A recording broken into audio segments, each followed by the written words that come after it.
طول 3 روز است که تشکیلات اینترنیوز در شهر خوجند برای روزنامه‌نگاران جوان و همچنین برای متخصصان حفظ اجتماعی ترینینگ گذرانیده شد. مقصد از گذراندن این ترینینگ این آموزانیدن اساسهای واسطه‌های تکنولوژی‌های نو و زمانوی میباشد. در آن چگونه نوار گرفتن، ثبت کردن، اینفوگرافی را می‌آموزانند. و همچنین ما در برابر اینفوگرافیک آموزانیدن ما برای ژورنالیستان کم و بیش گفتم که درباره طرز پیشنهاد مواد هم، یعنی باید که مواد در برابر که چی می آموزن باید در مواد بالانس باشد، یعنی که توازن باید باشد، چه پیشنهاد شده باشد، در کدام سرویس پیشنهاد شده باشد، خود در بلاگ، خود در مثلا سرویس های مخصوصی هستند که مثلا موادهای چند رسانه‌ای خودشون رو پیشکش کنند. مقصد از این چی است؟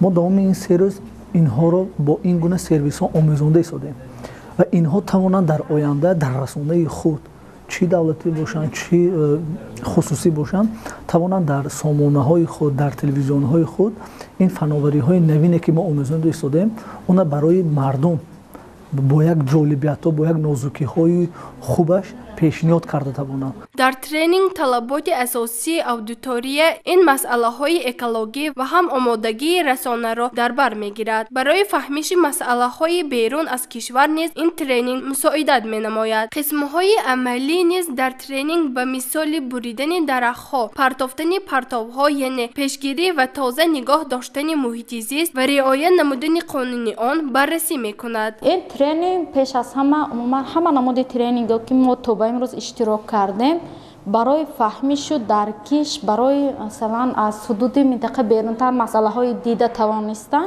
مساعدت میکند و با تمام ترینر را رحمت که همین گونه اقدام میگیرن، جاری میکنن، ژورنالیست های سرجم میکنن، همه یک راه و اصول خوب و صریح روزنامه‌نگاری در یک وقت می‌آموزانند. هدف از گذراندن ترینینگ آموزانیدن روزنامه‌نگاران و متخصصان جوان در رشد ساحه روزنامه‌نگاری و ساحه کشاورزی میباشد. گزارش نگین رحمان و زرافشان خوجاموف برای برنامه اطلاعاتی نگاه دیار.